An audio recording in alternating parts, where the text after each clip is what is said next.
Hey, this is part two of the fall of Nineveh. If you join us in part one, we found out that Nineveh was saved during the time of Jonah, but about 160 years later, God sends Nahum with another warning, but this time that Nineveh would be destroyed. And we found out that the reason they were going to be destroyed is because Nineveh decided within 160 years that they no longer wanted to worship Yahweh, but instead they wanted to worship all the other gods, the false gods. So Nahum chapter 2, this is the destruction of Nineveh, and God tells Nineveh ahead of time what's going to take place. And the reason for this is because God is still gracious. He still wants to save people. But his judgment will stand true, and we need to take heed of that. Here's what Nahum chapter 2 here reads: The scatterers have come against you. Men of ramparts, watch the roads, stress for battle. Collect your strength, for the Lord is restoring the majesty of Jacob as the majesty of Israel. For plunderers have plundered them and ruined their branches. The shields of his mighty men is red, his soldiers clothed in scarlet. The chariots have come, flashing metal, on the day he musters them. The cypress spear are banished. The chariots race madly through the streets. They rush to and fro.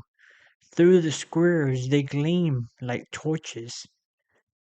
They they dart like lightning. He remembers his officers. They stumble as they go. They hasten the wall. They hasten to the wall. The siege tower is set up. The river gates are open. The palace melts away. Its mistress stripped. She is carried off. Her slave girls lamenting, mourning like doves, and beating their breasts. Nineveh is like a pool whose waters run away. Hot, hot, they cry, but none turns back. Plunder the silver, plunder the gold. There is no end of the treasure, or of the wealth of all the precious things. Desolate, desolation and ruin. Hearts melt and knees tremble. Anguish is in all the lines. All faces grow pale. Where is the lion's den, the feeding place of the young lions, where the lions and the lioness went, where his cubs were, with none to disturb? The lion tore enough for his cubs, and strangled prey for his lioness. He filled his caves with prey, his dens with torn flesh. Behold, I am against you, declares the Lord of hosts. I will burn your chariots in smoke, and the sword shall devour your young lions. I will cut off your prey from the earth, and the voice of your messengers shall no longer be heard. So God is telling Nineveh that that the city is going to burn down, that the city is going to melt away, that the all of the treasures that Nineveh has will be taken from them and given to another person, another nation, most likely Israel, because right here in verse 2 it says, For the Lord is restoring the majesty of Jacob as the majesty of Israel. And then he talks about the shields of the mighty man is red, his soldiers are clothed in scarlet. There's a war about to happen. It says God tells them in the very beginning, dress for battle. collect your strength. God is warning them. Get ready, Nineveh. Get ready for battle. Nineveh is like a pool whose waters run away.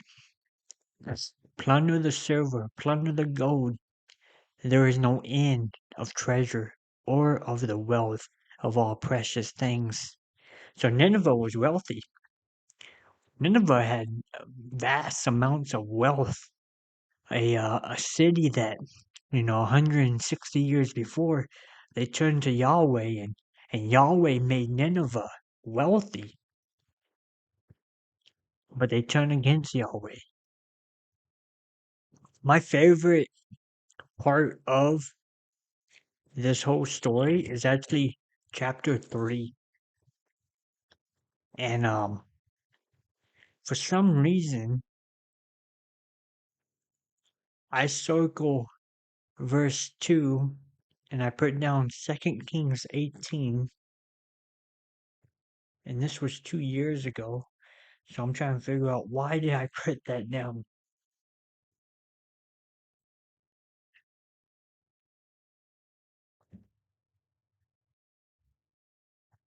Why did I put down 2 Kings 18?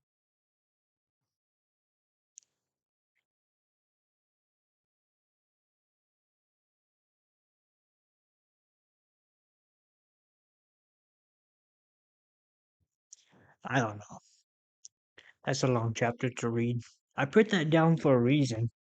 And maybe I'll go back and read it and figure out why I put that down, because I put that down 2 years ago for a reason. I had a purpose for that. But Nahum chapter 2 is just God describing to Nineveh, here's what I'm going to do. Thanks for watching this video and this message. This website right here, patreon.com/growyourfaith. If you wish to support the ministry financially, then you can do that. The money will go towards planting a local church that will be targeting young people in Northwest Wisconsin. So Northwest Wisconsin, most of the churches, it's just people over the age of 55, and young people are everywhere. But I'm just one person. I have one income. I don't have unlimited resources, but I want to I want to reach young people for Christ. And I don't just want to reach young people for Christ. I believe God is calling me to do this. And so, like I said, if you want to join me in making that mission possible, $5 a month, and I'm working on creating a new Bible version. It's going to be called Grow Your Faith Bible. And if you become a Patreon, you'll get access to that Bible